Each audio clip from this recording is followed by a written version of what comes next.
Que ce soit de la structure, le cadre d'un bâtiment ou à la fabrication de meubles, des assemblages traditionnels en bois s'avèrent toujours nécessaires. Dans cet épisode, examinons quelques techniques à fabriquer vous-même.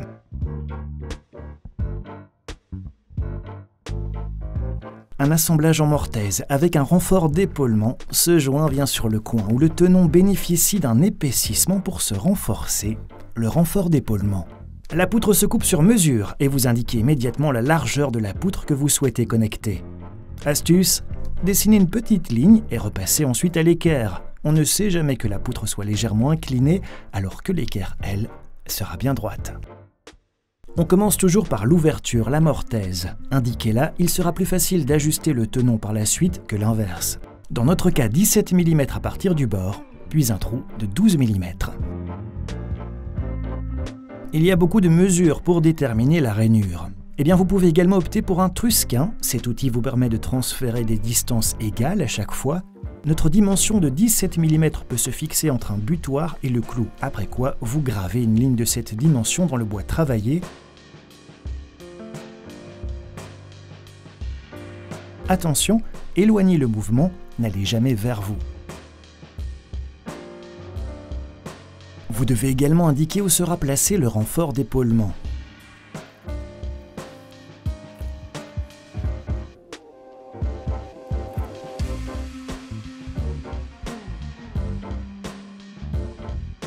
L'objectif consiste à transférer à chaque fois les parties du bois qui doivent s'enlever. Pour conserver une bonne vue d'ensemble entre toutes ces indications, vous marquez donc en rouge ce que vous comptez supprimer.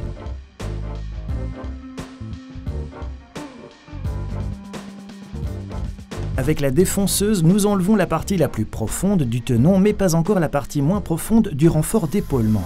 Avec un butoir ou un gabarit en place, vous disposez d'un guide contre la semelle de la machine, ceci pour permettre à la défonceuse d'être très précise.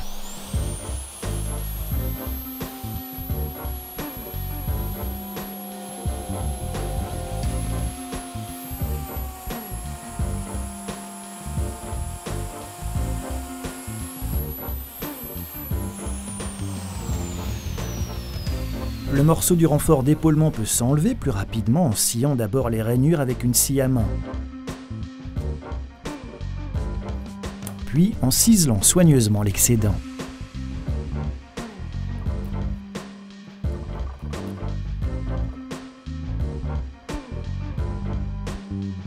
Et il est temps de fabriquer le tenon correspondant. Tout d'abord, vous commencez par une ligne d'arasement. Il s'agit de marquer jusqu'où les parties en bois de la connexion s'assemblent.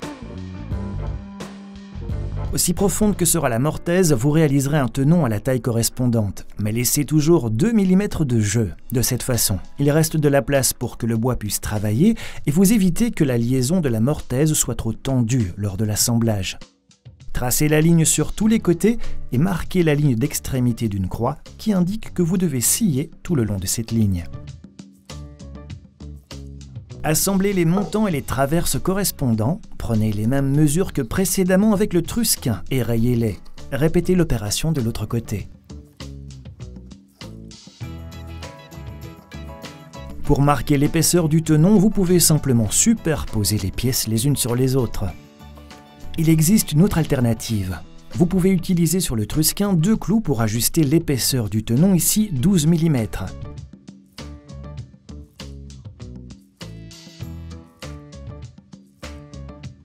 Coupez-les à la même hauteur. En limant les pointes, vous obtenez 2 pointes de rayure pour marquer le tenon.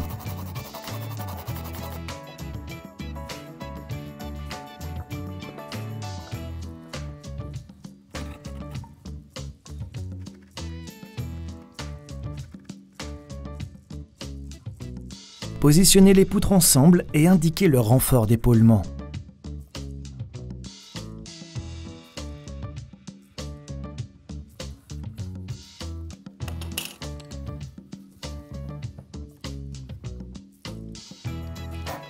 Le tenon ne peut pas se scier juste comme ça. Commencez par scier les côtés gauche et droit avec la scie à main en oblique, puis sciez les 2 côtés de billet l'un vers l'autre.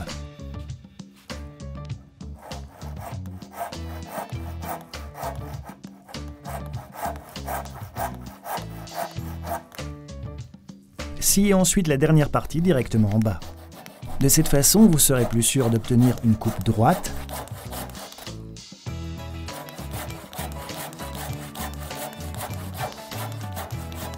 répétez l'opération de l'autre côté du tenon. Sciez le tenon à angle droit par rapport à votre coupe. Pour vous aider, vous pouvez vous aider d'une cale de frappe pour scier bien droit.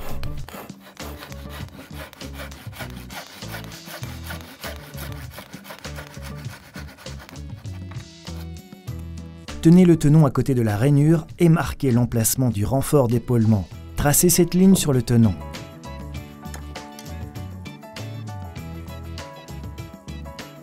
Vérifiez la profondeur du renfort et transposez-la sur le tenon.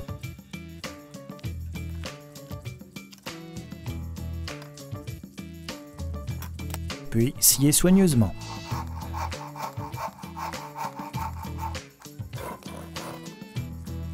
La rainure est ici arrondie en raison de la tête de fraisage installée. Vous pouvez l'améliorer davantage avec un ciseau à bois.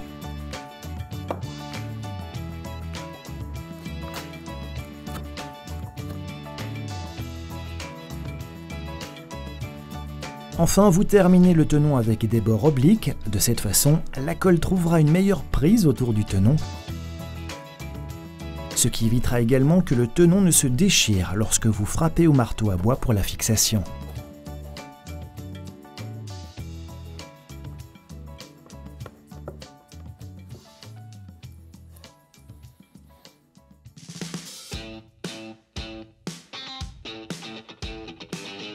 Une mortaise peut également être ouverte et traversante. Le tenon devient alors un embout très long qui se remarque.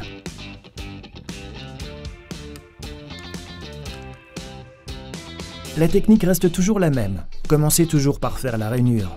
Transposez la largeur de la poutre que vous souhaitez connecter et définissez la ligne d'arasement.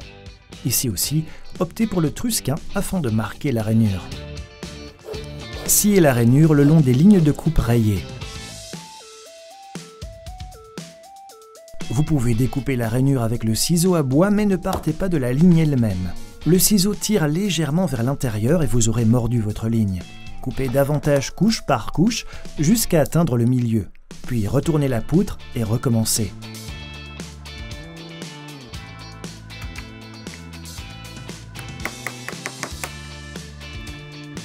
Ensuite, vous pouvez couper le dernier reste jusqu'à la ligne d'arasement.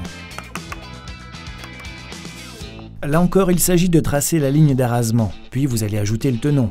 Encore une fois, tracez la ligne sur tous les côtés avec une équerre. Marquez l'excédent de bois avec une ligne d'extrémité, raccourcissez et rayez le tenon. Avec la partie rouge d'un crayon de traçage, vous indiquez ce qui peut partir. Le tenon peut également se découper à l'aide d'une table de sciage. Ajustez la lame en fonction des lignes rayées dans le bois et travaillez le bois étape par étape.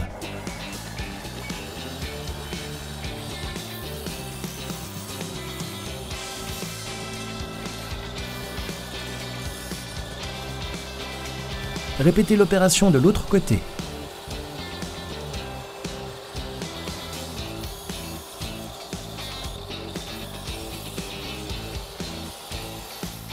Une fois travaillé avec précision, la connexion s'assemblera joliment.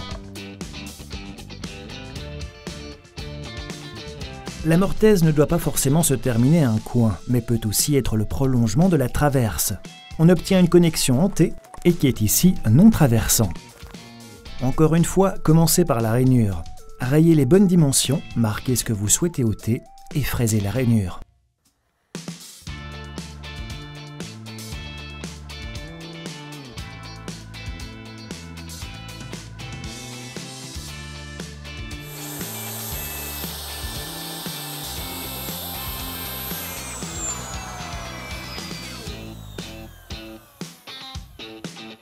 La profondeur de la mortaise sera ici de 35 mm, ce qui ramène donc la longueur du tenon à 33 mm, ceci afin de garder un peu de jeu.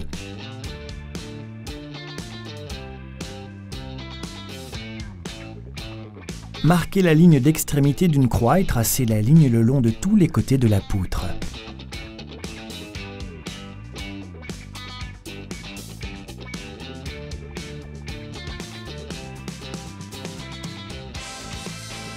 Encore une fois, faites pareil, marquez la position du tenon avec un trusquin et marquez en rouge ce qui sort tire.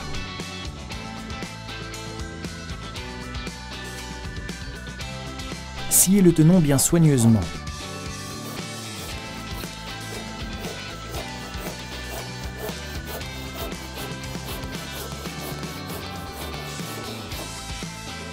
On peut arrondir l'embout, ce qui lui permettra de mieux s'adapter à la rainure. Et avec ça, vous disposez d'une nouvelle connexion.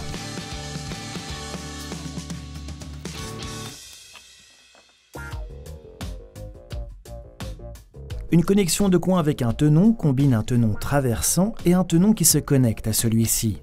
Entre les deux tenons, il y a un espace de 2 mm. La connexion nécessaire de cette mortaise a déjà été réalisée, il reste à les connecter. Le schéma reste le même. Travaillez au trusquin, puis fraisez l'ouverture.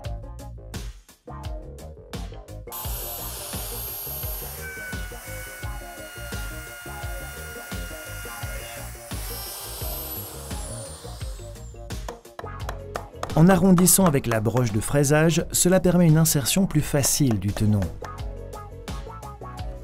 La traverse correspondante s'ajoute. Autour de la poutre, vous copiez la ligne d'arasement.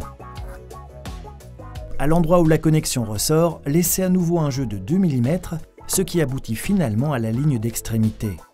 Marquez tous les côtés.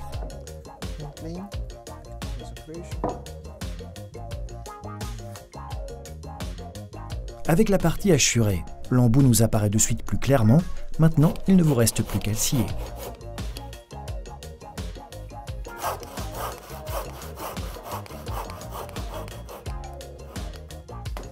En assemblant provisoirement cette connexion, réduisez davantage le tenon, indiquez les excédents et raccourcissez-les.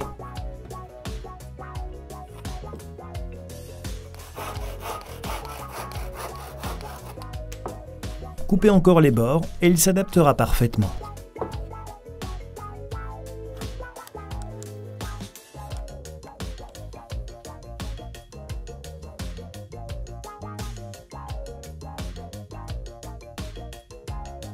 La connexion de coin peut également se réaliser à l'oblique. La technique reste identique, seules les dents seront découpées à un angle. Dans notre exemple, les fentes sont déjà fraisées et le tenon correspondant déjà fabriqué sur mesure. À l'œil, vous marquez le tenon à 45 degrés. Il se scie simplement à la main. Répétez cette opération pour l'autre tenon et la connexion est terminée.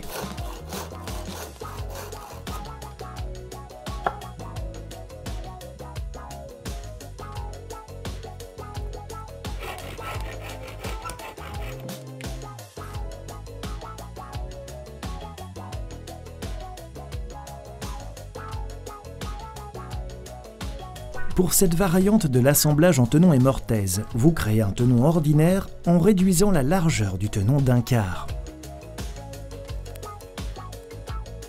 La technique reste la même que celle démontrée précédemment, mais vous effectuez encore un raccourcissement à l'extrémité. Il ne vous reste plus qu'à terminer le tenon.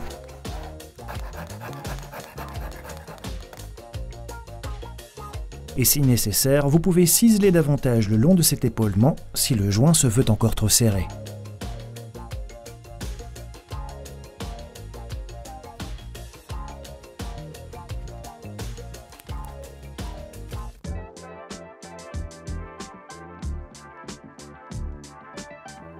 Une connexion plus classique, c'est la connexion en bois avec des chevilles ou goujons.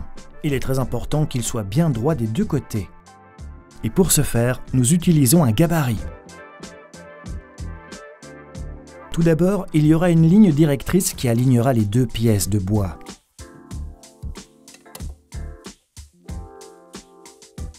À côté de cette ligne, indiquez deux autres marques, ce qui déterminera les positions de 3 chevilles.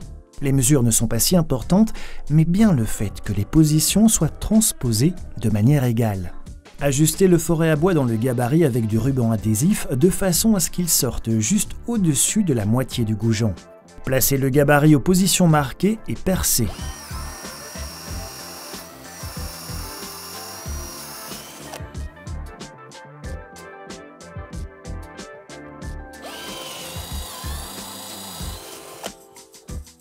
Répétez l'opération à l'extrémité de l'autre poutre.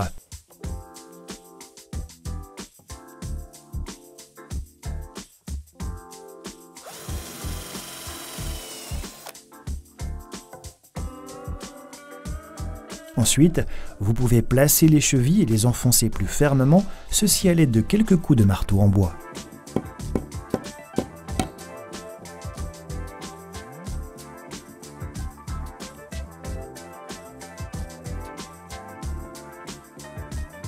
Un assemblage en queue d'aronde présente l'avantage de ne pas pouvoir glisser hors du joint. Mais attention, pour ce type de joint, vous réalisez d'abord la queue et ensuite vous adaptez la rainure de la connexion à celle-ci. Si vous avez fait un angle trop large, vous pouvez toujours ajuster l'ouverture en conséquence. En partant de la ligne d'arasement, nous dessinons ici une queue d'aronde de 30 mm de long.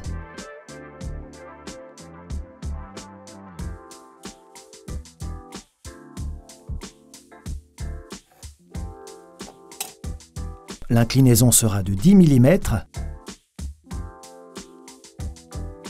En reliant les coins, vous créez les angles. L'excédent doit se couper.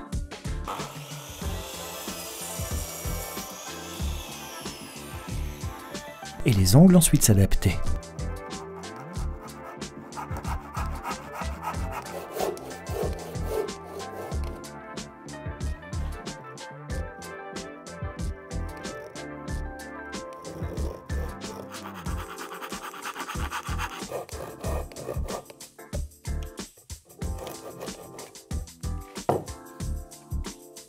Pour terminer la traverse, dessinez la ligne directrice au milieu du côté tête, afin de pouvoir tout aligner les uns avec les autres.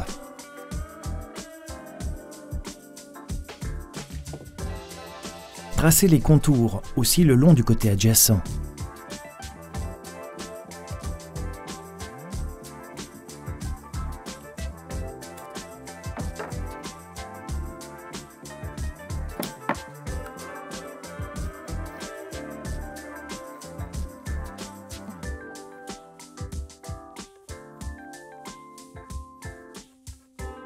Maintenant que vous savez quel bois vous pouvez enlever, faites plusieurs coupes les unes à côté des autres. Il est ainsi plus facile de ciseler morceau par morceau. Faites-le avec soin et découpez aussi plat que possible jusqu'à la fin.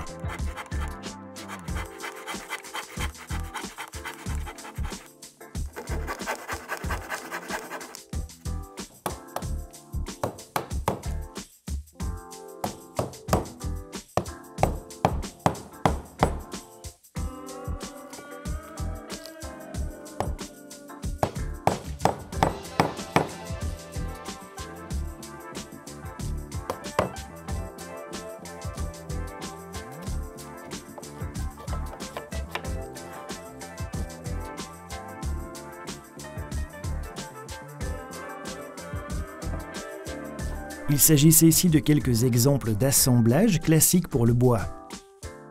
Dr Matos continue de prêter attention au travail du bois, alors n'oubliez pas de consulter nos autres vidéos sur debit.be.